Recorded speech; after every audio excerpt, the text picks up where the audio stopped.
सांगोद क्षेत्र के किसानों के लिए राहत भरी खबर है। बारिश के दौरान खेतों में पानी भरने की समस्या अब जल्द ही इतिहास बनने वाली है। ऊर्जा मंत्री हीरालाल नागर ने क्षेत्र का दौरा कर करोड़ों की विकास परियोजनाओं का जायजा लिया। सांगोद क्षेत्र में किसानों की वर्षों पुरानी मांग अब पूरी होने जा रही है। रविवार को ऊर्जा मंत्री हीरालाल नागर ने विनोद कला और नांगलहेड़ी के बीच बन रहे ड्रेन नाले के निर्माण कार्य का निरीक्षण किया। 20 करोड़ रुपए की लागत से बन रहे इस ड्रेन से किसानों को जल भराव की समस्या से बड़ी राहत मिलेगी। मंत्री नागर ने बताया कि बारिश के दिनों में जल निकासी न होने से फसलें बर्बाद हो जाती थीं, लेकिन अब उचित व्यवस्था होने से किसान अच्छी फसल ले सकेंगे। आपको बता दें कि इस प्रोजेक्ट के लिए जून 2025 में स्वीकृति जारी हुई थी। इससे आसपास के 6 गांवों की करीब 150 हेक्टेयर कृषि भूमि बाढ़ से सुरक्षित होगी और 8 से 10 हजार ग्रामीणों को इसका सीधा लाभ मिलेगा। दौरे के दौरान मंत्री ने कांगनिया गांव में अधूरे पड़े नाले और विनोद खुर्द में प्रस्तावित पशु चिकित्सालय की भूमि का भी अवलोकन किया। वहीं परवन प्रोजेक्ट को लेकर भी मंत्री ने बड़ी घोषणा की। उन्होंने कहा कि पिछली सरकार में छूटे हुए 14 गांवों को अब इस परियोजना में जोड़ा जाएगा, जिसके लिए करीब 50 करोड़ रुपए की स्वीकृति जारी की जाएगी। इससे चंबल से 2500 हेक्टेयर भूमि सिंचित हो सकेगी। निरीक्षण के दौरान एसडीएम सपना कुमारी समेत प्रशासन और विभिन्न विभागों के अधिकारी मौजूद रहे। वहीं विनोद खुर्द में पूर्व सरपंच प्रेम गुर्जर और अन्य भाजपा नेताओं ने मंत्री का भव्य स्वागत किया।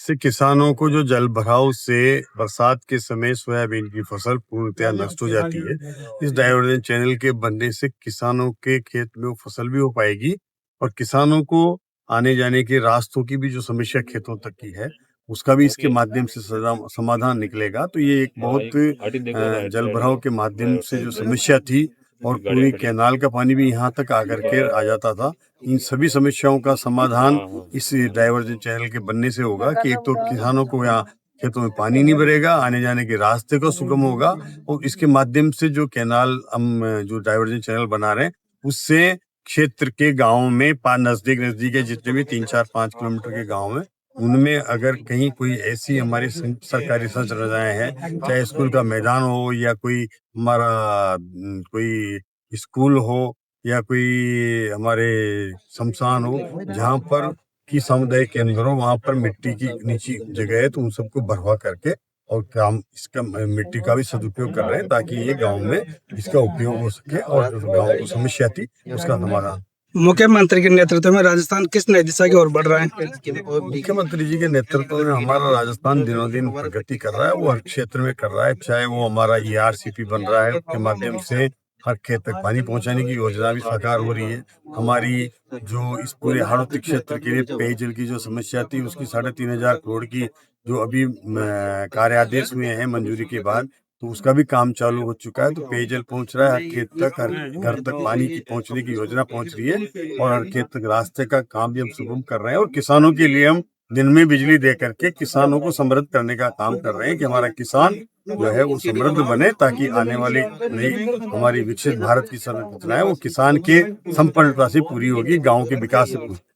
ऊर्जा मंत्री के रूप में आप मुख्यमंत्री जी के ऊर्जा आत्मनिर्भर राजस्थान के संकल्प को पूरा करने के लिए आपके विभाग की क्या क्या तैयारी है? हमारा विभाग आप देख रहे हो दिनों दिन निरंतर इन 2 सालों में ही हमने पूरे राजस्थान के 22 जिलों को हम दिन में बिजली देने लगे हैं और हम चाहते हैं कि आने वाले समय में 2027 तक सारे राजस्थान के किसानों को दिन में बिजली मिले।